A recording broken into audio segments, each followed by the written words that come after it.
I would say that my research at this time is fairly unique in that it does take into account or focuses more explicitly on family formation decision making of individuals who are not poor. And we'll look at those factors that come into play vis-a-vis individuals who are poor. Much of the work to date has really focused on the poor and trying to understand or explain why it is that they're more likely to have children outside of marriage, or why it is that they're less likely to get married. And I think those are valid questions to ask, but it's only half of the story. My hypotheses revolve around an expectation that people who aren't poor will have been able to take a step back and plan their lives, at least as young adults going forward, will have been able to do that more so than people who are poor. It may be that their stories that I get from them in my research describe greater ability to complete their education, support from their family or from other networks in terms of landing that first job, and maybe a personal or safety net that can come from their home environment, their family environment, that allows them to take risks and try job opportunities that may not pay a whole lot in the beginning, but ultimately have a big payoff. Individuals who are poor may not have a lot of those opportunities. When you're poor and you're struggling to make ends meet and not only deal with your own family circumstances, but your extended family circumstances and crises that unfortunately seem to come up all the time,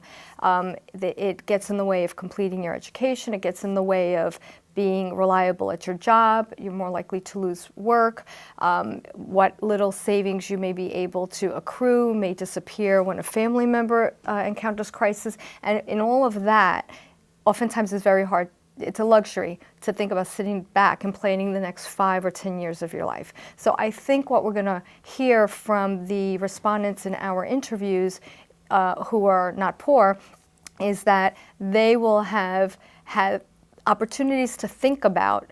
how they want to progress from their education through employment and how they're going to factor in relationships in that way, and when might be the ideal time to make a commitment around living together with someone or getting married, and where children fit into that. One of the goals of this research is that what we learn from it will help to inform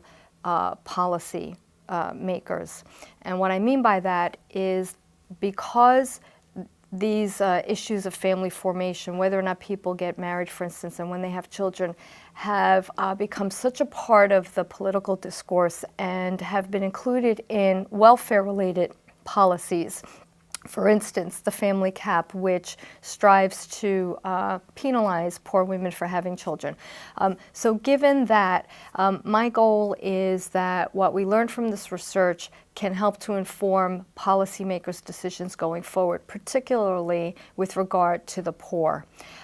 So for instance, if we learn that there are a substantial number of poor men and women in our study who would have liked to have postponed childbearing earlier on so that they could complete their education or